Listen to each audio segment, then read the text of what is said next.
Chers frères et sœurs en Jésus-Christ, bonjour. Que la joie et la grâce de notre Seigneur et Sauveur Jésus-Christ soient toujours avec vous. Le peuple de Dieu sait parfaitement bien que le plus grand crime contre l'humanité est le rejet du libérateur et sauveur du monde, Jésus-Christ.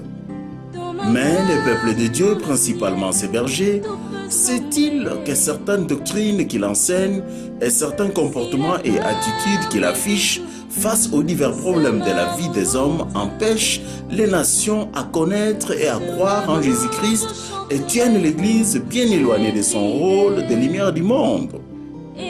C'est pourquoi le peuple de Dieu a grandement besoin de connaître et de mettre en pratique la science des saints, c'est-à-dire la parole de Dieu appliquée à tous les secteurs de la vie de l'homme.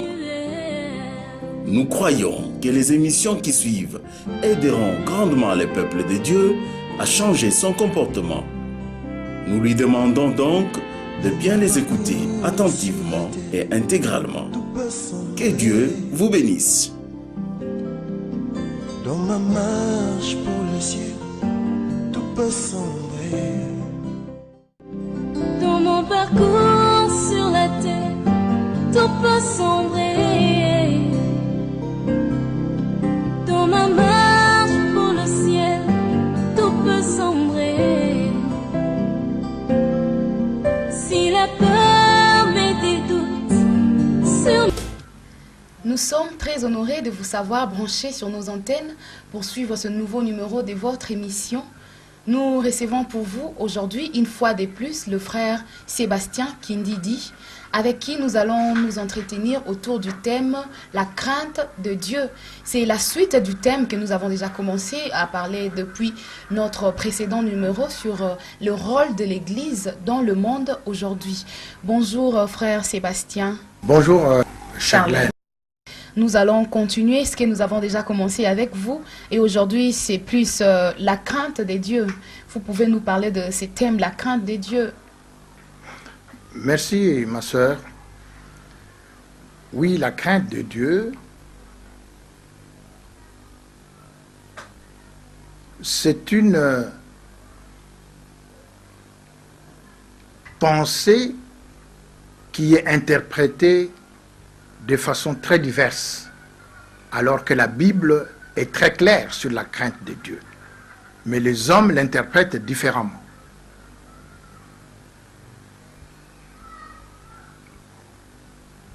Je viens de vous citer le cas de ce professeur à qui j'ai posé la question s'il avait déjà acheté mon ouvrage, et qui m'a répondu qu'il n'avait pas encore acheté, et qu'il n'était pas prêtre, il n'était pas pasteur, mais qu'il avait la crainte de Dieu.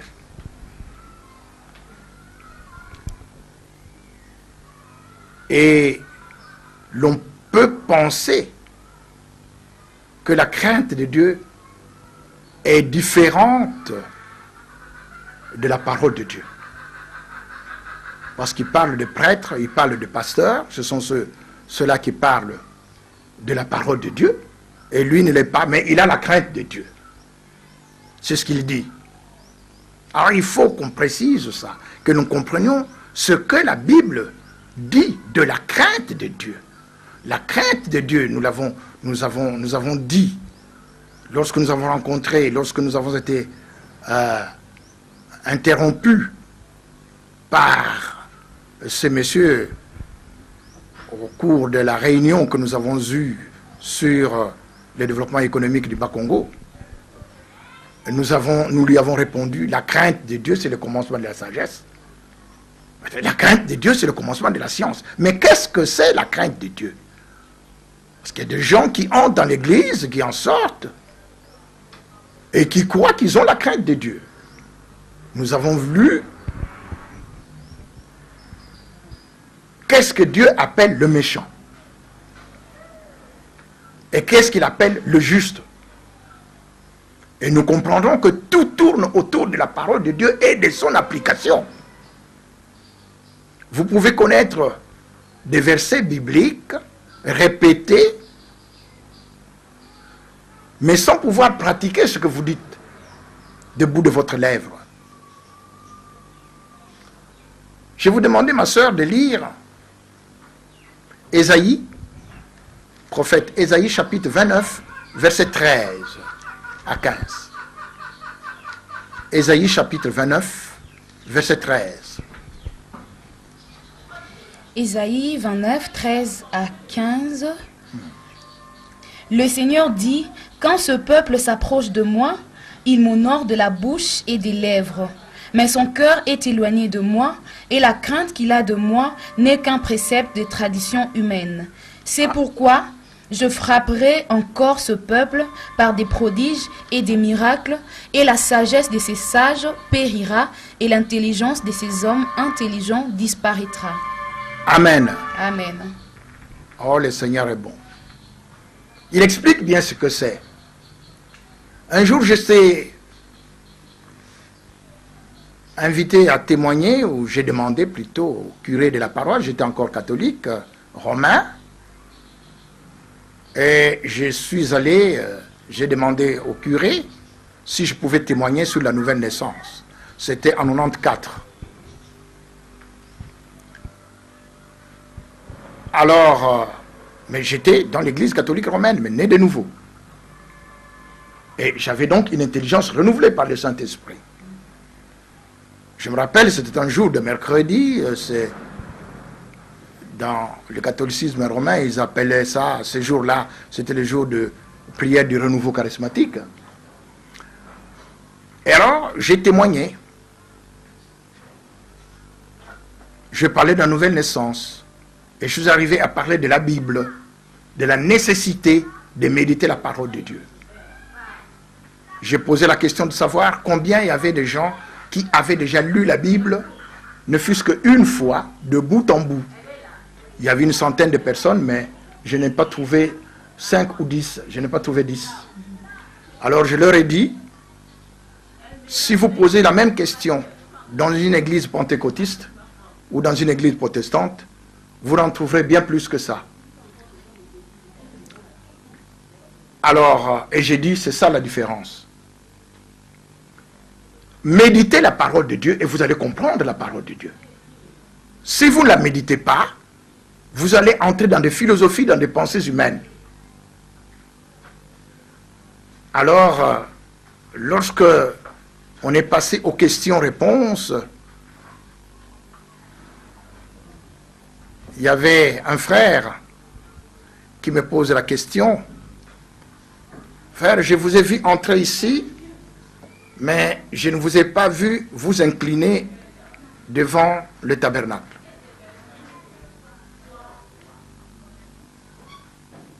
Alors, lui était troublé du fait que je ne me sois pas incliné devant le tabernacle. Le tabernacle, chez nos frères catholiques, c'est cette petite boîte dans laquelle on garde les hosties, la Sainte Seine, le reste de la Sainte Seine. Alors je lui ai répondu, écoutez, frère, moi je suis un ancien séminariste, et au petit séminaire où nous étions, on ne faisait pas que s'incliner, il fallait se mettre à genoux.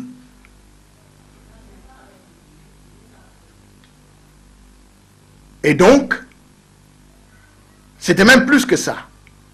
Mais ce n'est pas pour cela que j'étais né de nouveau. Ce n'est pas pour cela que j'avais la crainte de Dieu.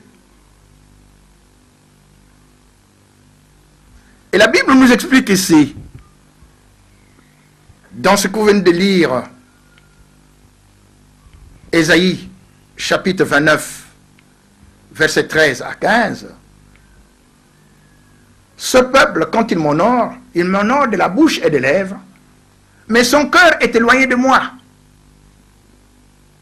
Et la crainte qu'il ait de moi n'est qu'un précepte de tradition humaine. C'est une tradition, vous entrez, vous faites le signe de la croix, c'est machinalement que vous le faites, mais vous n'êtes même pas conscient pourquoi vous faites ça, etc.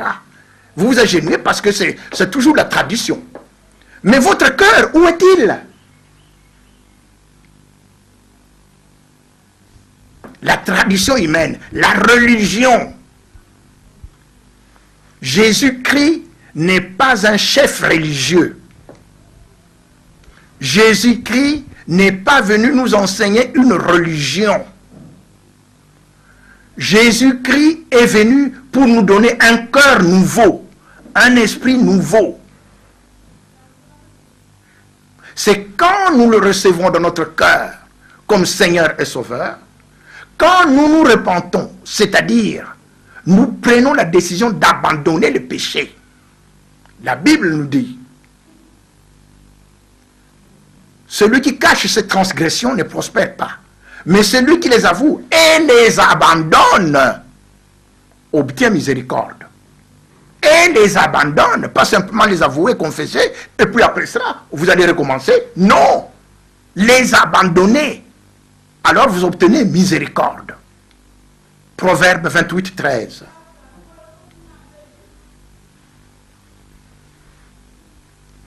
La repentance, c'est cela.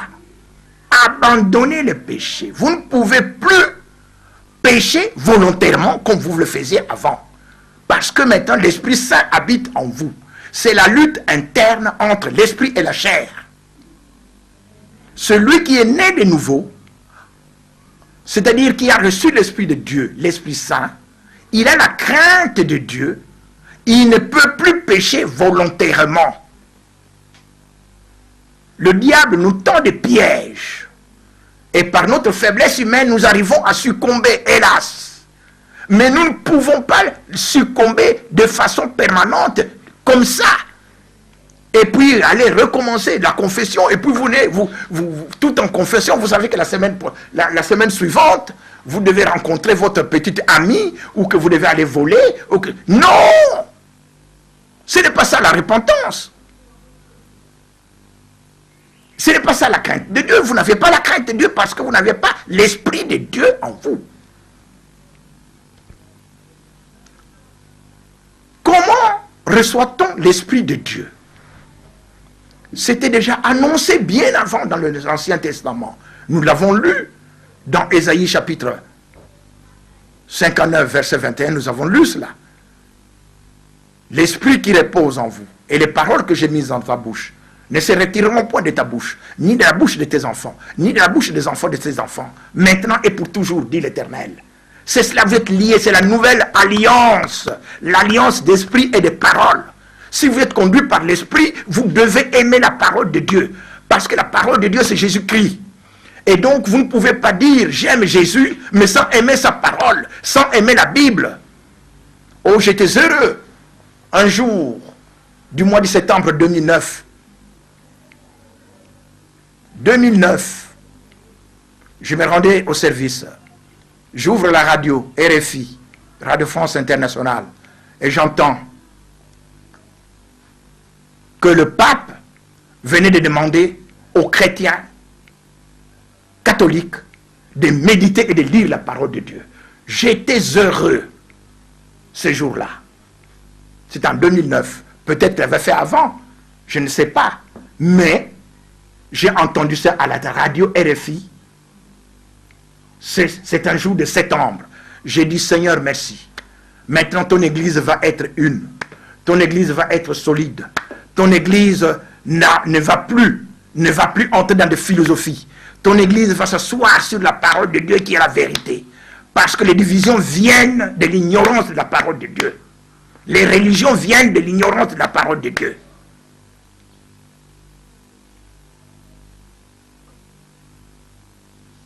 La crainte de Dieu, si vous craignez Dieu, vous devez nécessairement aimer Jésus-Christ. Et Jésus-Christ, elle est la parole de Dieu faite chair. Vous ne pouvez pas avoir la crainte de Dieu et ne pas aimer la Bible. C'est ça la réponse que je réserve à ces professeurs et à tous ceux qui croient que la crainte de Dieu, on peut avoir la crainte de Dieu sans méditer la parole de Dieu. Non! La Bible dit, la crainte de Dieu, c'est fuir le mal.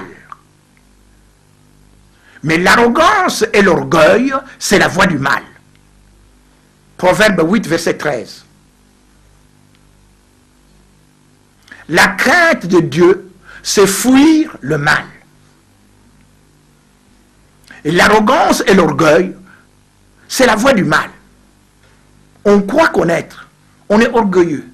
Non, c'est Dieu. Non, non, non. Nous, ici, c'est la science. La science, le créateur du ciel et de la terre ne connaît pas la science.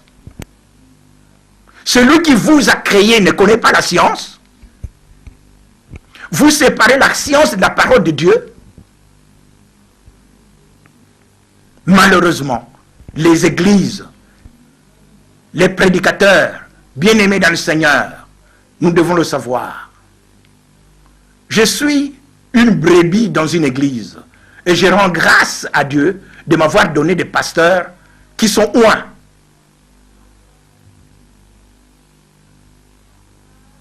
Qui sont remplis du Saint-Esprit.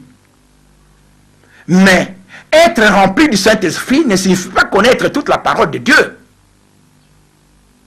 Être rempli du Saint-Esprit signifie simplement que vous êtes apte à connaître les profondeurs de Dieu. Amen. Amen.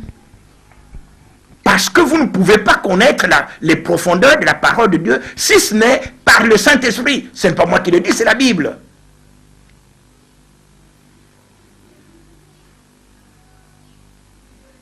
Quand je serai parti, je vous enverrai un consolateur, l'Esprit de Dieu, l'Esprit de vérité, qui viendra en vous.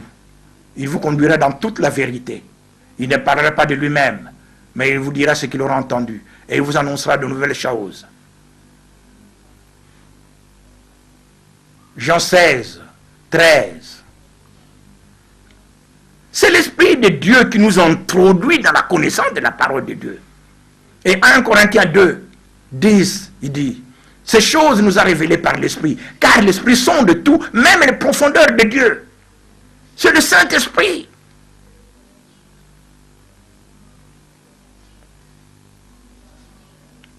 Et l'Esprit de Dieu, la Bible nous dit encore, c'est par le Saint-Esprit que nous connaissons les choses que Dieu nous a données par sa grâce. Beaucoup de choses que nous faisons, ça ne vient pas de Dieu. Mais lorsque nous sommes conduits par le Saint-Esprit, alors nous comprenons, tiens, mais Dieu nous a donné cela. Et pourquoi nous nous comportons comme cela? La crainte de Dieu est liée à la connaissance de la parole de Dieu. La Bible dit, je serre ta parole dans mon cœur pour ne pas pécher contre toi. Psaume 119, verset 11. Je serre ta parole dans mon cœur pour ne pas pécher contre toi. Pour ne pas pécher, il faut être dans la parole de Dieu. Mais c'est dans la parole de Dieu, c'est la parole de Dieu qui va vous dire, mon frère, mon fils, ce que vous êtes en train de faire là, non, vous ne pouvez plus le faire. Ah bon? À partir de ce moment-là, vous les avertis, parce que c'est la parole qui vient de dire ça. La parole connaît tout. Connaît, c'est Dieu. Vous êtes en train de parler de cette manière, mais l'Esprit de Dieu vous dit, non, voici ce que dit la parole de Dieu, la vérité. Alors vous changez. Vous ne pouvez plus vous comporter de la même manière parce que vous connaissez maintenant la vérité qui est la parole de Dieu. Mais si vous ne connaissez pas la parole de Dieu, vous continuez à vous enfoncer dans les ténèbres, croyant que vous êtes dans la vérité, et vous comptez, vous êtes en train de parler de votre diplôme, de votre niveau, de votre grade, de vos fonctions, mais vous vous enfoncez dans les ténèbres parce que vous n'avez pas la parole. Et vous ne pouvez pas connaître la parole de Dieu si vous n'avez pas l'Esprit Saint. C'est ce que nous avons lu, nous avons dit. L'homme naturel n'accepte pas les choses de l'Esprit de Dieu parce qu'elles sont folies pour lui. Et il ne peut pas les connaître parce que c'est spirituellement qu'on en juge. Vous ne pouvez pas être un homme intelligent si vous n'avez pas le Saint-Esprit. Malheureusement, le monde est conduit par ceux gens qui se disent intelligents. L'intelligent vient du Saint-Esprit. Et le Saint-Esprit vous conduit dans la parole de Dieu. Et vous connaissez alors la vérité. Et à partir de la vérité, vous ne faites plus ce que vous faisiez avant. Voilà le travail que Jésus-Christ vient vient faire dans notre vie, dans notre cœur. Crainte de Dieu, c'est lié à la connaissance de la parole de Dieu.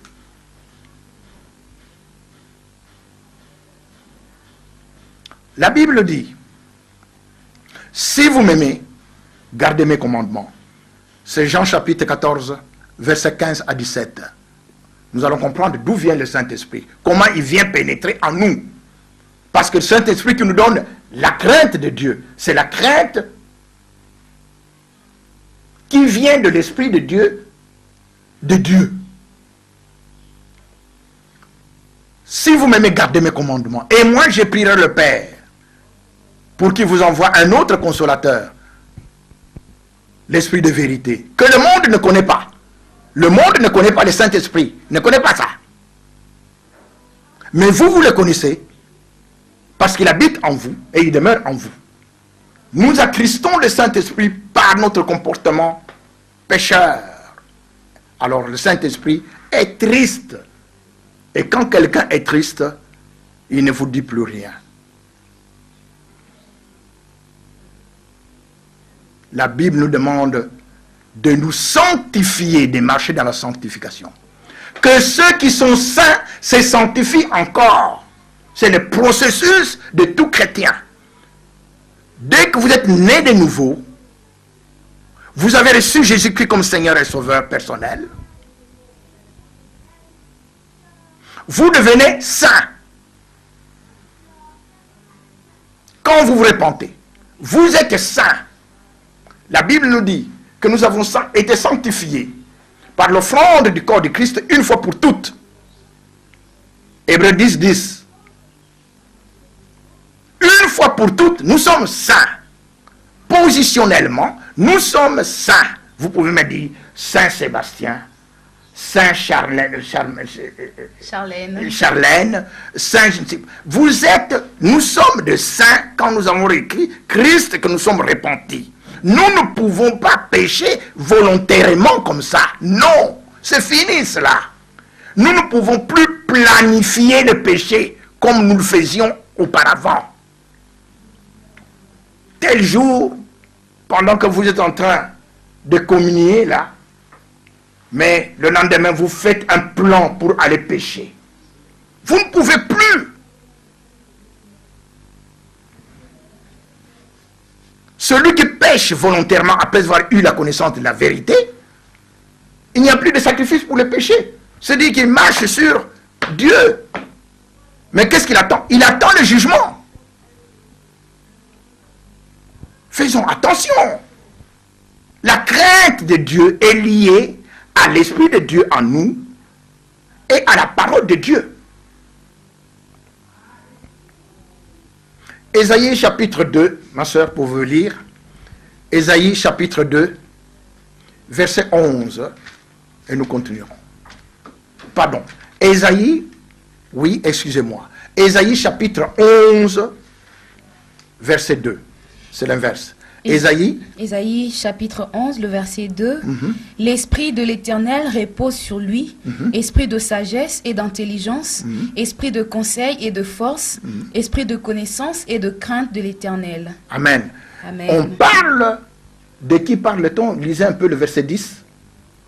Le verset 10 dit: en ce jour, le rejeton d'Isaïe sera là comme une bannière pour les peuples. Les nations se tourneront vers lui et la gloire sera sa demeure.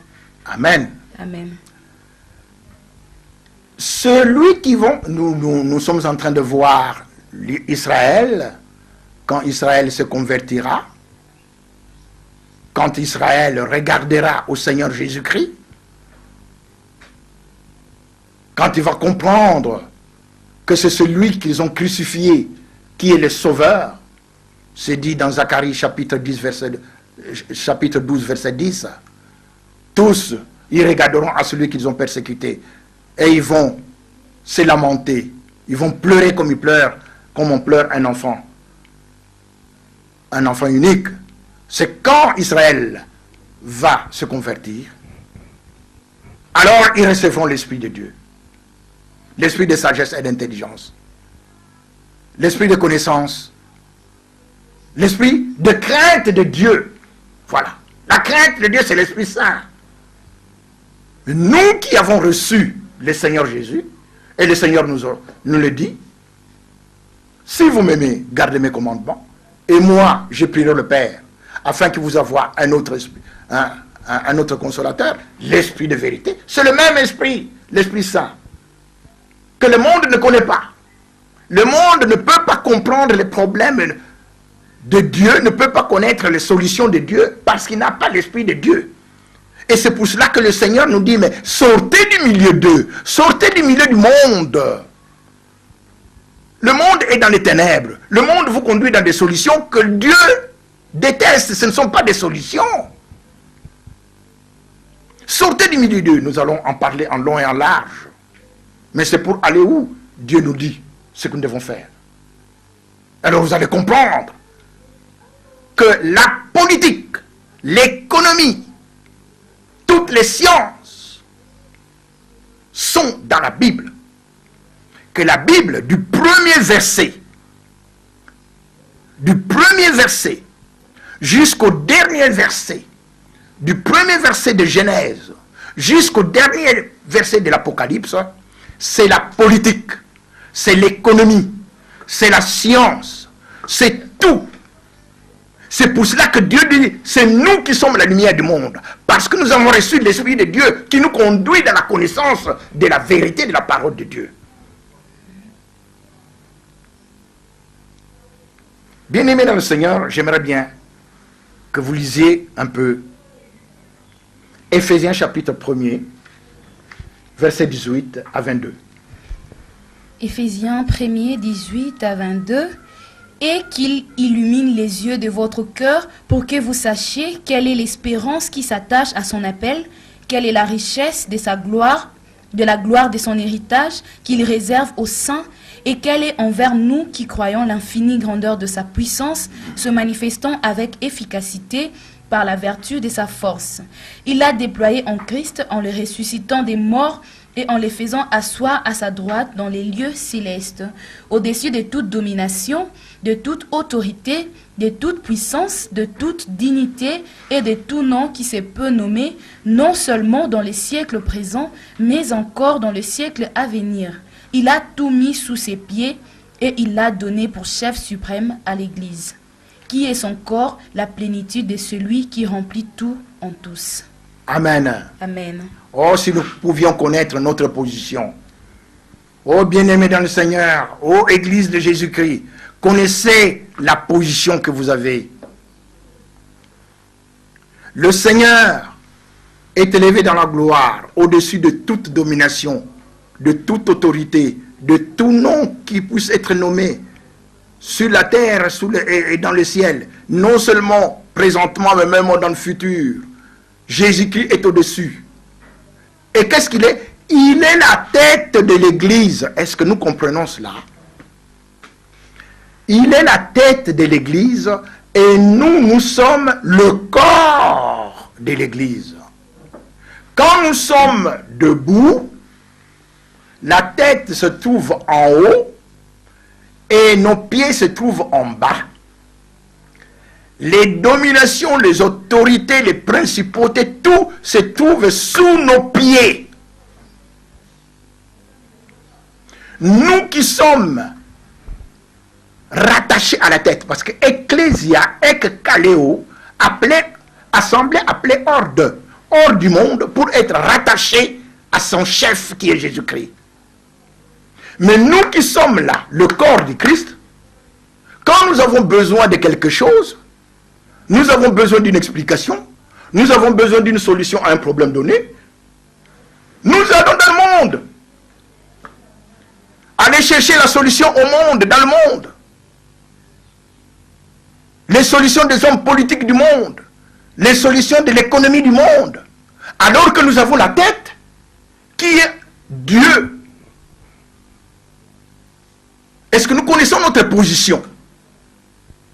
Le Seigneur dit, je vous ai donné le pouvoir de marcher sur les serpents et sur les scorpions, sur toute la puissance de l'ennemi, et rien ne peut vous nuire. Mais parce qu'il sait que nous sommes son corps.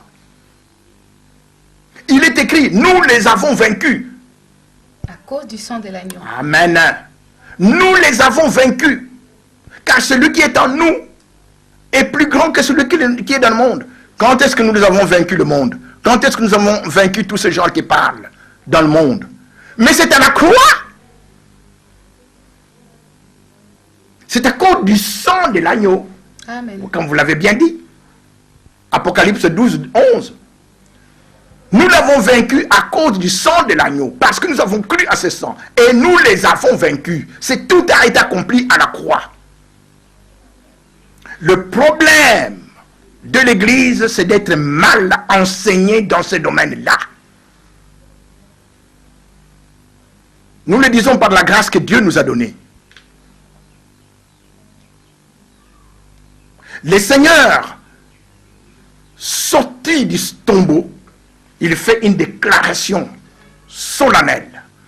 Tout pouvoir m'a été donné dans le ciel et sur la terre. Pas seulement dans le ciel, hein?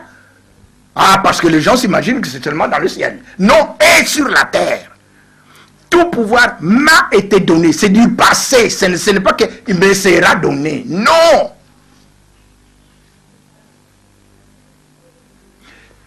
Il a dépouillé les dominations et les autorités.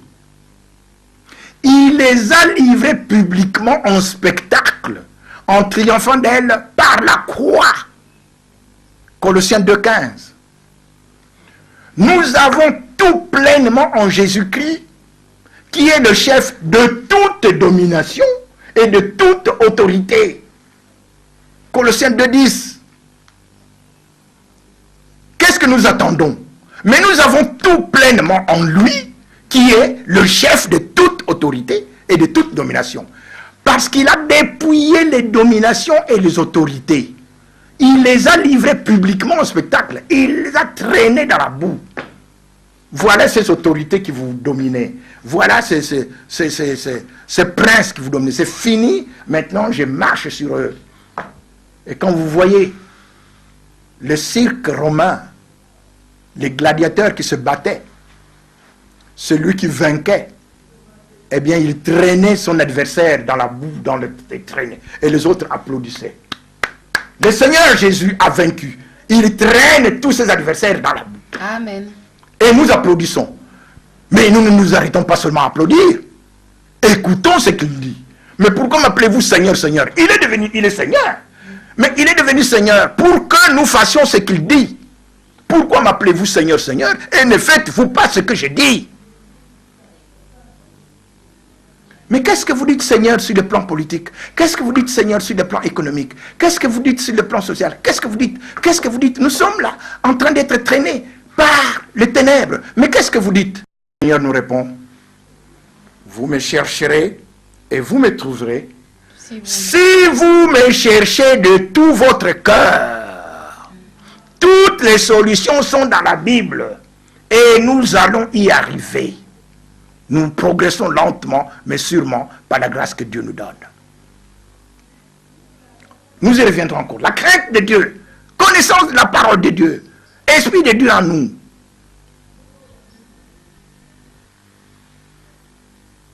Maintenant, je voudrais vous dire, parce que j'ai commencé à parler, et vous êtes sans doute en train de vous poser tout un tas de questions.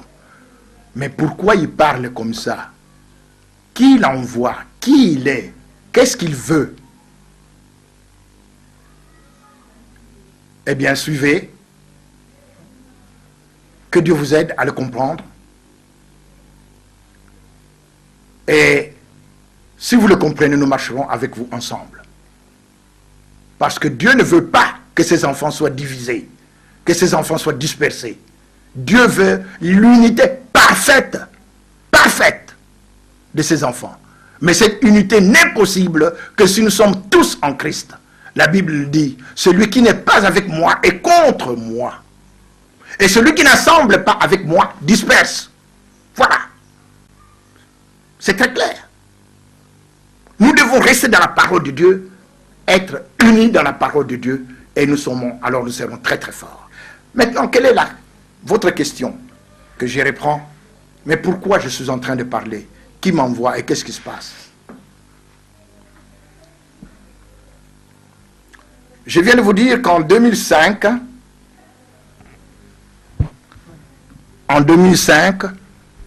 par la grâce que Dieu m'a donnée, j'avais publié cet ouvrage, Le développement intégral.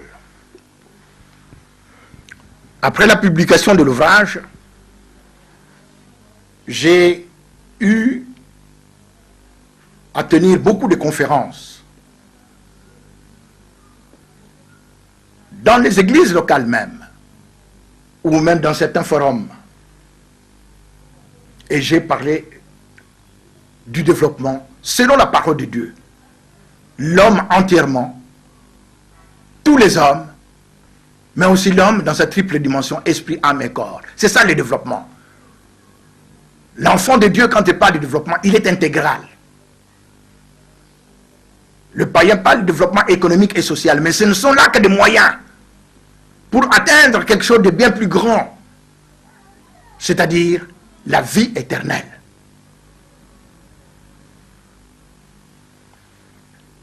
J'avais donc écrit cet ouvrage qui m'a pris environ 14 années de recherche et de travail. Mais Dieu soit loué, ça a été fait. Et je suis maintenant encore à mon deuxième ouvrage, qui, si Dieu le veut, pourra être publié quand il voudra. Il va s'intituler, s'il est publié, il va être intitulé Vision et révélation. C'est cette vision et ces révélations que nous allons partager avec vous. Vous en avez déjà eu les prémices, mais nous continuerons, nous irons en profondeur.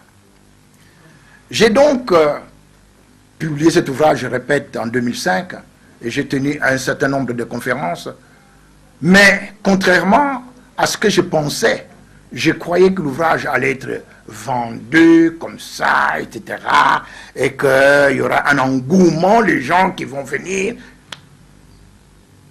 Non. Il n'y a pas eu d'engouement. Alors, c'est vrai, j'ai tenu des conférences, des gens ont aimé, ont apprécié, etc. J'ai été invité dans des églises, mais je me dis, mais c'est encore minime, nous ne sommes encore nulle part. Et je dois vous avouer que j'étais quelque peu abattu. Parce que je ne voyais pas cet engouement de l'Église pour un renouvellement de l'intelligence afin qu'on s'engage dans un développement basé sur la parole de Dieu. C'est alors qu'en 2009 va commencer pour moi une série de songes mystérieux. Je commence à recevoir des songes, je dis bien mystérieux.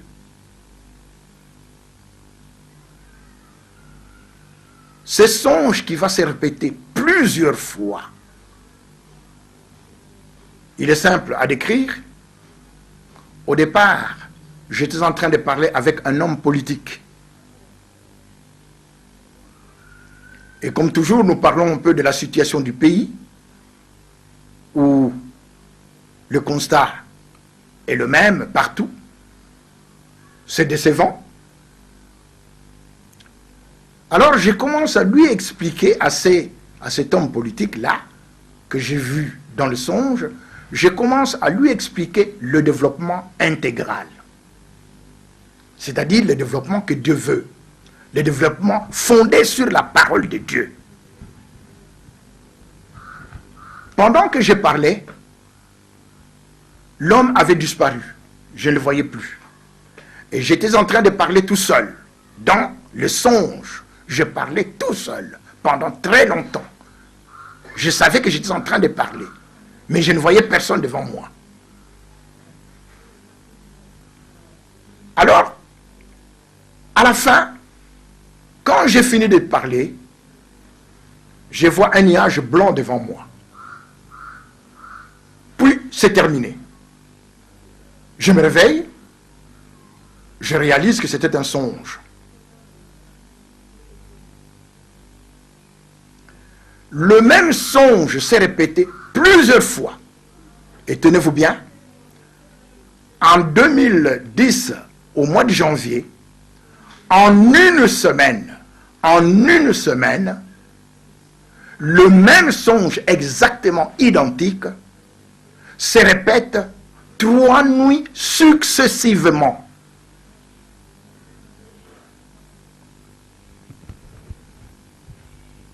Et se termine de la même manière. Je me réveille et là, j'ai commencé à prier. J'ai dit, Seigneur, ce songe qui a commencé au mois de décembre et qui a continué et maintenant de façon intensive. Moi, j'avais voulu justement parler du développement intégral un peu partout. Mais voilà, le sort réservé à l'ouvrage que j'ai fait. Il n'y a pas beaucoup de publicité, on n'en parle même pas. Et quand je ressemble des gens, très peu de gens.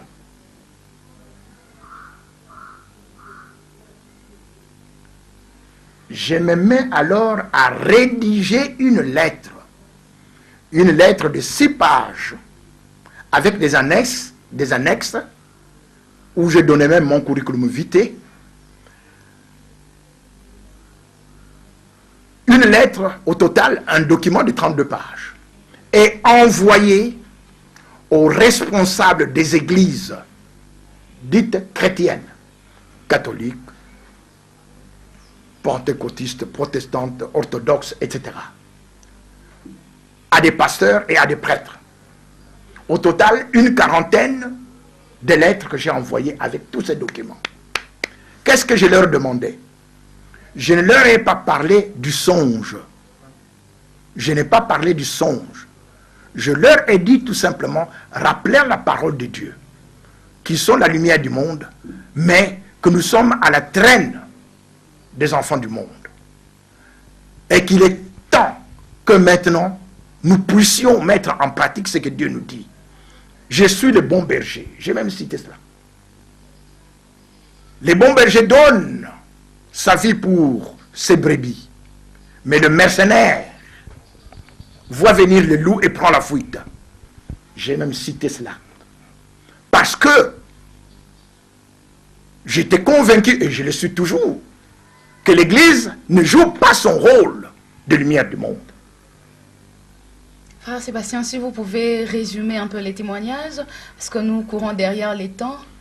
Très bien, mais je les termine quand même, très rapidement. Alors, j'ai écrit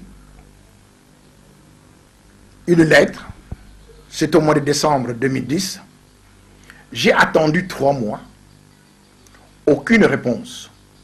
Je ne reçois aucune réponse de cette lettre de la part des destinataires, une 40aine de responsables des églises, pasteurs, prêtres, etc., évêques, archevêques, cardinals. Alors, j'ai attendu 3 mois, aucune réponse. Je me suis mis à prier un soir. J'ai demandé au Seigneur, j'ai dit, Seigneur, si c'est vous qui m'avez envoyé pour que je parle, j'ai fait ce que moi je pouvais faire. J'ai écrit, jusqu'à présent, aucune réponse. La même nuit, j'ai dit la même nuit, j'ai prié vers 6h, 7h du soir, la même nuit, le Seigneur parle par l'entremise d'un pasteur que je connais bien, c'était dans la vision nocturne. Et le pasteur me parle, il me dit, avec ce geste, n'allez pas dans le home des vieillards. N'allez pas dans le home des vieillards. 2 fois. Je me réveille. Je dis, c'est le Seigneur qui vient me parler. Je le crois bien. N'allez pas dans le home du vieillard. Mais moi, je n'ai pas demandé d'aller dans le home du vieillard. J'ai demandé d'entrer dans des églises. J'ai demandé au Seigneur de m'ouvrir les portes des églises pour que j'y entre. Le Seigneur me répond, n'allez pas dans le home du vieillard. J'étais vraiment perplexe. Après ça, je réalise, qu'est-ce que c'est qu'un home de vieillard? Un home de vieillard, c'est une maison de retraite, une maison de repos pour des vieillards, pour des personnes âgées. Et très souvent, ce sont des personnes de conditions modestes qui sont abandonnées là-bas par leurs enfants ou par d'autres membres de famille. Et c'est l'État, et souvent avec les associations religieuses, qui les prennent en charge jusqu'à leur mort. Dans ces hommes de vieillards, il n'y a pas de projet d'avenir. Ils attendent la mort. Que comprenne qui pourra, que l'Esprit de Dieu nous conduise à comprendre cela. Bien-aimés dans le Seigneur, la Bible nous dit, si quelqu'un croit savoir quelque chose, il n'a pas encore connu comme il faut connaître. Et la Bible ajoute, nous connaissons en partie, nous prophétisons en partie. Nous sommes tous des élèves à l'école de Jésus-Christ. Tous, qui que nous soyons.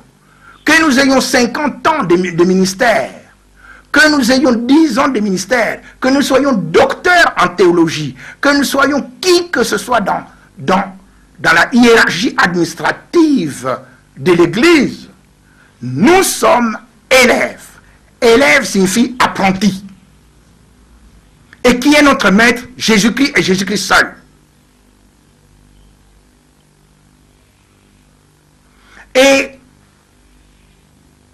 c'est alors que nous comprendrons que dans l'histoire de l'Église, ceux qui nous ont précédés, ceux que nous croyons être, et ils le sont, des véritables colonnes de l'Église comme Pierre, comme Jean, etc. Pierre, à Pentecôte, lorsqu'il est intervenu, rempli du Saint-Esprit, nous dit la Bible, il y a 3000 gens, 3000 personnes qui se sont converties. Remplis du Saint-Esprit. Mais un jour, ce même Pierre va à Antioche, là où se trouvait Paul. Et Pierre oublie qu'il est au service, ou peut-être qu'il ne savait pas très bien quel était son rôle exact. Il sait qu'il sert le Seigneur Jésus. Mais il y a encore un pas dans le judaïsme. Quand il voit venir les gens venant de Jérusalem, et lui était à Antioche, il y avait des païens, il y avait des anciens païens qui étaient devenus chrétiens. Il quitte là, il va aller manger avec ceux qui venaient de Jérusalem. Et Paul lui fait cette cinglante remarque. Tu es en train de judaïser. Ces païens qui sont devenus des chrétiens, mais ils sont avec nous. Tu judaïses, tu fais, parce que dans la coutume juive, les juifs ne devaient pas rester manger ensemble avec les païens. C'est ce qui s'était passé. Et Pierre avait encore cette coutume-là. Paul, le persécuteur, l'ancien persécuteur des chrétiens, rempli du Saint-Esprit, lui aussi, fait la remarque à celui qui est colonne de l'Église, à qui Jésus-Christ avait dit « Paix mes troupeaux, paix mes brebis ». Donc c'était une véritable colonne. Mais Paul, rempli aussi du Saint-Esprit, lui fait l'observation. Et la Bible nous dit que c'est en présence de tous. Galates chapitre 2, du verset 11. Vous lirez ça. Galates chapitre 2, verset 11. Pierre, qu'est-ce qu'il a répondu? Un silence. Au contraire, Pierre va reconnaître, dans 2 Pierre, que Paul a aussi la sagesse de Dieu. Il dit, selon ce que notre frère Paul écrit, selon la sagesse que Dieu lui a donnée. Il reconnaît C'est ça l'humilité. Vous ne pouvez pas être conduit par le Saint-Esprit et être orgueilleux. Dès que vous connaissez la vérité, vous vous repentez. Et celui qui fait l'observation, c'est un ancien persécuteur des chrétiens. Pierre ne lui a pas dit, mais vous êtes un ancien persécuteur. Moi, j'étais avec Jésus, j'ai mangé avec lui, et toi, qu'est-ce que tu me dis? Non, ça c'est la chair. Mais quand on est conduit par l'esprit, on se tait. Je vous l'ai dit, pour que nous comprenions que nous sommes tous des élèves à l'école de Jésus-Christ. Je termine pour dire tout simplement un petit témoignage de la part d'un pasteur, de mon pasteur. Un jour de dimanche, il avait dit, l'église est au milieu du village. Alors ça m'a froissé. Et je suis allé le trouver. Et lui dis, pasteur, 99% de tout ce que vous nous enseignez, c'est magnifique et je suis richement béni. C'est ce que je lui ai dit. Et c'est la vérité. Mais il y a 1% pour lequel je ne suis pas d'accord avec vous. Alors il était là très attentif. Il attendait le 1%. Et je lui dis, où est-ce qu'il est écrit que l'église est au milieu du village? Où est-ce qu'il est écrit qu'il y a séparation de l'église et de l'État? Nous allons y revenir, frère. Il s'est tu, parce qu'il est conduit par l'esprit. Il s'est tu, il n'a pas répondu. Il a voulu me dire, mais c'est-à-dire que, j'ai dit, excusez-moi, papa, je ne vous demande pas de m'expliquer ce que signifie l'église est au milieu du village. Non, je vous demande de me dire où est-ce que cela est écrit. La Bible nous dit, la foi vient de ce que l'on entend, et ce que l'on entend vient de la parole du Christ. Où est-ce que c'est écrit? Il s'est tu, il a compris. Moi qui ne suis qu'une brebis, mais je l'enseigne dans un domaine qu'il ne connaissait pas. Il n'y a pas lieu de s'enorgueillir, c'est une grâce. Et lui est très content de cela. Voilà comment marche l'Église. Mais lorsque on vient se gonfler, parce qu'on a de nombreuses années derrière soi, parce qu'on a beaucoup d'enfants de Dieu à travers le monde, et qu'on ne veut pas écouter la parole de Dieu, la Bible nous dit, l'arrogance et l'orgueil, c'est la voie du mal. Que Dieu le bénisse, tous les pasteurs, ils sont nombreux, qui écoutent la parole de Dieu et qui mettent la parole de Dieu en pratique.